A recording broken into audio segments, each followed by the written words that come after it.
foi a colonização do Rio São Francisco? Houve duas colonizações, em duas épocas distintas. A primeira foi em 1533, por exploradores em Olinda, e em Salvador, em 1549.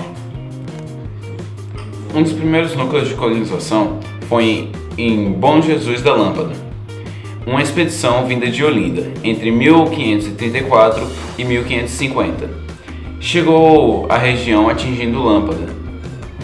Anos depois, outra expedição de Salvador aí esteve, na metade do século.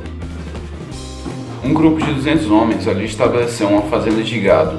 Historiadores registram que, em meados do século XVII, Virgulino Ferreira da Silva nasceu em 7 de junho de 1897 ou em 4 de junho de 1898. Isso depende do acordo com o registro civil ou a certidão de batismo. Ele nasceu em Serra Vermelha, Pernambuco. E diante de Virgulino Ferreira da Silva surge uma questão: se ele é vilão ou se ele é um herói. Bem, começando pela história dele, em 1913, o seu pai, o pai de Lampião, era almocreve, ou seja, ele levava farinha, rapadura, peles de bode e algodão de um lugar a outro. Lampião começa a trabalhar e viajar com ele, assim pode aprender a geografia e os esconderijos da Caatinga. O apelido Lampião decorre da facilidade que Virgulino tinha no manejo do rifle, que de tanto atirar mais parecia um candeeiro aceso nas escuras noites da Caatinga. O pai de Lampião morreu porque ele entrou numa briga feia com os Alves de Barros, que era uma família da época, e foi parar na polícia. Alguns meses depois, o pai acabou morto por oficiais. Foi quando o rapaz resolveu entrar para o cangaço no bando de Sinhão Pereira. Em 1922, no cangaço, como era ágil e inteligente e bom de mira, Lampião logo se tornou o líder do bando em 1922. Uma das suas primeiras ações foi matar um informante que entregou seu pai à polícia. Lampião não só atacava os ricos e poderosos, às vezes se amigava com eles também. Isso fez com que tivesse alianças em grandes partes das cidades do Nordeste. Para os amigos, deixava de agir em certos territórios, fornecia homens quando necessário e vingava-se de seus inimigos e fazia outros serviços. O mesmo valia para os sertanejos comuns, os coiteiros. Eles davam abrigo, armas, mantimentos e informações sobre a localização dos volantes e recebiam proteção em troca. Entre cangaceiros e policiais igualmente violentos, os agricultores se viam divididos, e por isso Lampião era considerado por muitos um herói. Lampião teve uma morte repentina. Teve vários outros sinais de morte de Lampião anos atrás, mas eram todas mortes falsas ou apenas boatos. Há duas versões para a morte de Lampião. Na primeira, o líder era surpreendido pela polícia e morto quase sem resistência, o que é pouco provável, já que o cangaceiro é conhecido pelos embates duros. 11 cangaceiros morreram na Grota de Ancílio, em um lugar que consideravam uma ratoeira por outros cangaceiros. Suas cabeças foram cortadas e fotografadas pelos soldados para comprovar a derrota do famoso líder. Os policiais fizeram desfiles com as cabeças dentro de latas de querosene por diversas cidades do Nordeste, inclusive Maceió e Piranha. O Zoológico de Xingó foi desenvolvido em abril de 2000, com o objetivo de pesquisar e preservar o material arqueológico daquela região. Começou em 1988, com o desenvolvimento da usina hidrelétrica de Xingó, onde, com o apoio da Chesf, eles pesquisaram a área antes dela ser inundada e encontraram material de um povo que habitava há cerca de 9 mil anos atrás aquela região. Lagoas tem seu nome derivado de um nome indígena, em que eles chamavam aquela região de Piraí, que significa peixe-tesoura. Esse nome foi espalhado tanto pelas pessoas que moravam à margem do rio, como pelas pessoas que moravam aos arredores. E antes a cidade, que chamava Tapeira, ficou chamada de Piranhas.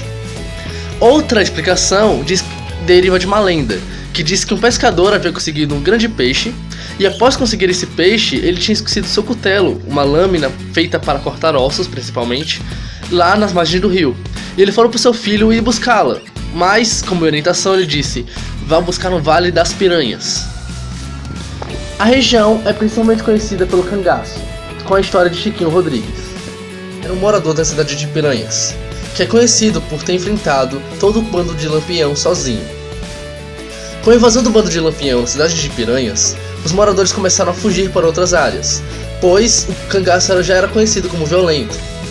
Mas a mulher de Chiquinho Rodrigues não estava em condição de fugir, pois estava grávida.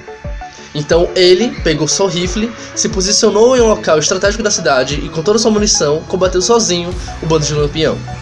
E venceu, pois acertou vários dos componentes do bando e eles bateram em retirada. Uma coincidência é que ele morreu no mesmo dia do aniversário da mulher e também no mesmo dia no aniversário da cidade. Ele é a prova viva de uma ideologia de fé e fidelidade à própria família, acima de qualquer coisa. Outra curiosidade era que Lampião não tinha ordenado a invasão, pois a cidade tem como padroeira Nossa Senhora da Saúde, a qual Lampião era devoto. Dos sérios problemas ambientais. A instalação de hidrelétricas fizeram que a vazão natural do rio fosse alterada, além da poluição que é colocada em suas margens. Também tem uma importância de desenvolvimento do Nordeste, sendo que no alto, médio e submédio existem indústrias e agroindústrias, e no baixo existe uma cultura ribeirinha, de pesca e agropecuária.